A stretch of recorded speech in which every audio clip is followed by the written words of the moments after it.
Hello दोस्तों, गर्मियों का मौसम आ गया है और इस हीट से बचने के लिए क्या आप भी एसी या एयर कूलर्स लेने की सोच रहे हो लेकिन थोड़े कंफ्यूज हैं कि एसी ले या एयर कूलर ले। तो चलिए इस वीडियो में दोनों को कंपेयर करते हैं डिफरेंट पैरामीटर्स पे, ताकि आप एक इन्फॉर्म डिसीजन बना सको। लेकिन शुरू करने से पहले सब्सक्राइब ज़रूर कीजिए ऐसे इन्फॉर्मेटिव वीडियोस के लिए और हमें मोटिवेट कीजिए। तो पहले समझ लेते हैं एसी और एयर कूलर्स के मैकेनिज्म और पार्ट्स इन्वॉल्वमेंट के बारे में। एसी एक कॉम्प्लेक्स मैकेनिज्म होता है जिसमें बहुत सारे पार्ट्स इन्वॉल्व होते हैं, जैसे इंडोर यूनिट, आउटडोर यूनिट, और उनको बीच में जोड़ने के लिए पाइपिंग भी की जाती है। एसी एक रेफ्रिजरेंट गैस यूज़ करता है जिससे वेपर कंप्रेशन प्रिंसिपल पे काम करते हुए आपके रूम की हवा को ठंडा किया जाता है। दूसरी तरफ अगर एयर कूलर्स की बात करेंगे तो इनमें बहुत कम कंपोनेंट होते हैं, जैसे कि वाटर पंप, फैन और कूलिंग पैड्स। गर्म हवा इन वेट पैड्स के ऊपर से गुजार के एक मॉइस्चर पकड़ती है जिससे इवेपोरेशन के बाद ये कूल हो जाती है और यही कूल हवा आपके रूम में फ़ैन की मदद से सर्कुलेट की जाती है। तो पहले कंपैरिजन में एयर कूलर्स आगे है एक सिंपल डिज़ाइन और मैकेनिज्म के साथ। दोस्तों, हम एसी और एयर कूलर ले ही रहे हैं कि गर्मी से बचा जाए, लेकिन एफिशिएंसी के मामले में कौन सा बेटर है। चलते हैं हमारे अगले पॉइंट के ऊपर। कूलिंग एफिशिएंसी में एसी हाईली इफ़ेक्टिव होते हैं इंडोर स्पेसेस के लिए। आपका बाहर का टेम्परेचर 52 डिग्री सेल्सियस हो या ह्यूमिडिटी लेवल हाई हो, एसी आपको एक कंफर्टेबल और कंसिस्टेंट कूलिंग देगा। और इसके साथ ही एसी आपको इंस्टेंट कूलिंग देगा कुछ ही मिनटों में।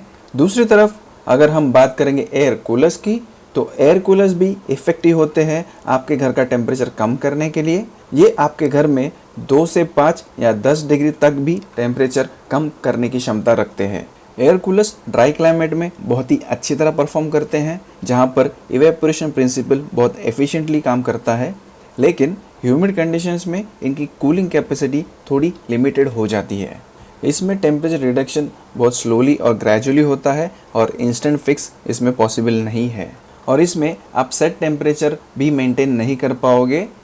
तो दोस्तों, instant cooling, better temperature maintenance की वजह से एसी एक बेटर ऑप्शन लगता है ऑल वेदर कंडीशंस में आपके घर के लिए।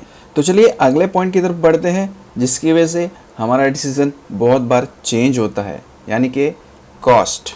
और इसमें हम सिर्फ बाइंग कॉस्ट की नहीं, लेकिन इंस्टॉलेशन और मेंटेनेंस कॉस्ट की भी बात करेंगे। जैसे कि आप सब जानते हो, एसी एक एक्सपेंसिव प्रोडक्ट है जो 30,000 से लेके 50, 60,000, 70,000 तक भी मिल जाता है।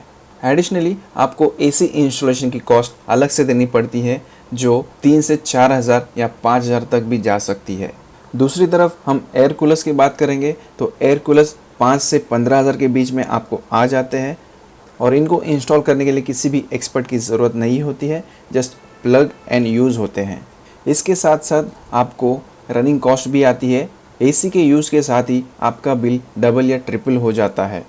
वहीं पे एयर कूलर्स में एक सिंपल डिज़ाइन और मोटर और फ़ैन होने की वजह से आपका इलेक्ट्रिसिटी का बिल ज़्यादा नहीं बढ़ता है।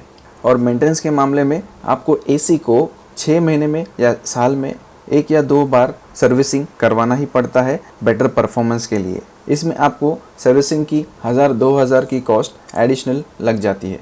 तो दूसरी तरफ एयर कूलर्स का मेंटेनेंस का काम हम घर पर ही कर सकते हैं, जैसे कि पानी की टंकी, कूलिंग पैड्स और फैन की साफ़ सफाई करना।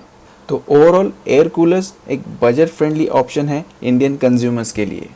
तो आखिर में हम एनवायरमेंटल इम्पैक्ट की बात करेंगे, जो मुझे लगता है कि बेहद ज़रूरी है इन बढ़ती हुई गर्मियों के कारण।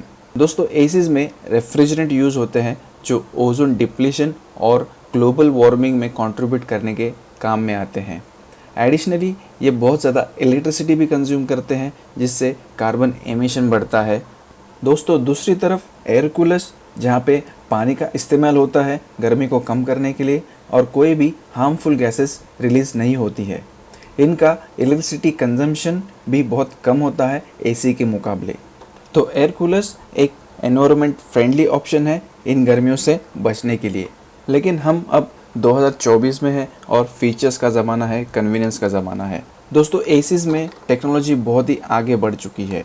एसी में आपको इन्वर्टर टेक्नोलॉजी मिलती है जिसकी मदद से आप बिजली की बचत कर सकते हो और साथ ही टेम्परेचर को बनाए रखने में भी आपकी मदद होती है। कुछ नए एसीज में आपको स्मार्ट कनेक्टिविटी मिल जाता है, जिससे वाईफाई कनेक्टिविटी, मोबाइल ऐप या वॉइस कमांड के साथ भी आप एसीज को दूर जगह से भी कंट्रोल कर सकते हो। नए एसीज में अब एयर प्यूरिफिकेशन की टेक्नोलॉजी भी शामिल हो चुकी है, जैसे कि बिल्ट इन एयर प्यूरिफायर्स या हेपा फिल्टर्स। इसके साथ ही आपको एसी में अब humidity control, sleep mode, self cleaning technology और एडेप्टिव कूलिंग जैसे और नए फीचर्स भी मिल जाते हैं। दूसरी तरफ आपको एयर कूलर्स में भी थोड़े बहुत एडवांस फीचर देखने को मिलते हैं, जैसे कि स्मार्ट कंट्रोल, जिसमें रिमोट कंट्रोल, टच पैनल या मोबाइल ऐप के थ्रू आप एयर कूलर्स को कंट्रोल कर सकते हो। कुछ मॉडर्न एयर कूलर्स में हनीकॉम्ब कूलिंग पैड्स का उपयोग किया जाता है। इसमें वाटर रिटेंशन बहुत ज़्यादा रहता है, जिससे कि कूलिंग इफेक्ट लंबे समय तक बना रह सकता है। कुछ एयर कूलर्स में एयर प्यूरिफायर्स भी लगे होते हैं और इसके अलावा remote control, humidity control, timer functionality और लो वाटर अलार्म जैसे कुछ फीचर्स आपको एयर कूलर्स में भी देखने को मिलते हैं। दोस्तों, अंत में कंक्लूजन पे आते हैं। एसी या एयर कूलर लेना आपके बजट, मौसम और उसके साथ साथ आने वाले एक्सपेंसेस जैसे कि electricity bill, maintenance and repair और एनवायरनमेंट इम्पैक्ट को देखकर करना चाहिए। अगर आप ड्राई क्लाइमेट में रहते हैं और आपका गर्मियों का मौसम 2 या 3 महीने का ही है, तो आप एयर कूलर ले सकते हैं, जो एक बजट फ्रेंडली और लो एक्सपेंस वाला ऑप्शन है। वहीं पे अगर आप कोस्टल एरियाज में रहते हो, बड़े शहरों में रहते हो, जैसे कि दिल्ली, मुंबई या पुणे, जहां पर हवा का आना जाना कम होता है और इंस्टॉलेशन और रनिंग कॉस्ट में आप मैनेज कर सकते हो, तो आपके लिए एसी एक अच्छा चॉइस हो सकता है। दोस्तों, आपके लिए कुछ बेस्ट एसी और एयर कूलर्स के लिंक नीचे डिस्क्रिप्शन बॉक्स में दिए हैं, उन्हें एक बार ज़रूर चेक कर लीजिए। दोस्तों, वीडियो आपको कैसा लगा और आपकी चॉइस कौन सी है, हमें कमेंट में ज़रूर बताइए। Thank you for watching.